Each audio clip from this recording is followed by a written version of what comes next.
Now, your 7 and 4 Storm Team forecast with Chief Meteorologist Mark Watkins. Mitchell Street in downtown Cadillac looks pretty good, but this is an exception. Most of the roads around the area today are snow covered, of course, and everybody's driving slower than that, certainly. And overnight tonight, tomorrow, too, there's another advisory to talk about. I'll show you that in just a minute.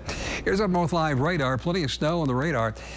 Bands of snow, and if you look carefully, there are plenty of breaks here. This is pretty typical of what we've seen the past several days.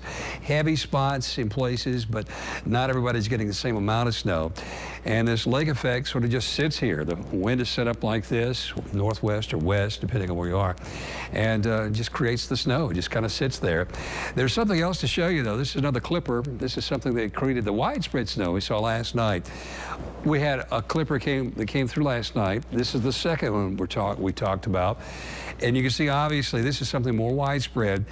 You take this, you combine the lake effect, and this is why we get these bands in small places of very heavy snow. Not everybody gets the heavy snow, but we combine this with this, and right in here in a few spots, we're going to get, again, possibly 5, 10 inches of snow in the next 24 hours in places, but not everybody gets that much. Now watch this.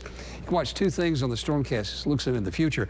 Right here, this band just sits here for hours, and then you also see the circulation around this next clipper coming through. See how it just sits here? That's lake effect. If you look carefully at the circulation, it's tough to see, but it's the circulation of a storm center coming through too. Add the two together, so in bands in the lake effect areas, we're going to get some more heavy snow. Consequently, another winter weather advisory is issued for 2 counties in the UP and from Leelanau County down to the Ludington area. In these areas, 3 to 6 inches, like the past 24 hours, going to be common. However, even more will fall in a few places. Elsewhere, that is outside the advisory area, up to 3 inches is possible. Temperatures, teens right now, 20 at Frankfort, but and 22 at Escoda.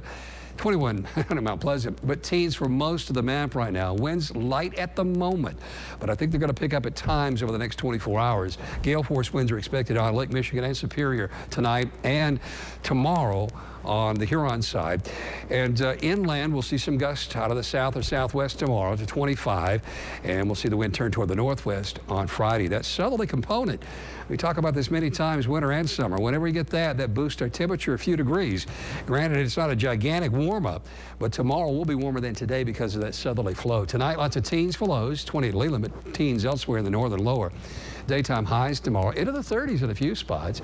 Yeah, it's still cold, but it'll be a little bit warmer. Overnight tonight, it'll drop into the teens around Cadillac and Baldwin, low 20s at Reed City and Big Rapids, and the highs tomorrow around freezing in Manistee and Ludington, upper 20s, Reed City, and over toward Clare. Cadillac will be 29 tomorrow.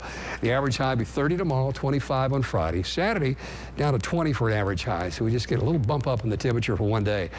And as far as the snow goes, you know, like the past 24 hours, the next 24 hours, we'll see some heavy snow in pockets. Okay. But not everybody gets these 14 inches of snow we've talked about. So maybe not as bad as yesterday. Well, in spots it may be. But yeah, it's not a widespread big storm. It just, in these snow effect areas, these snow bands, it'll be heavy.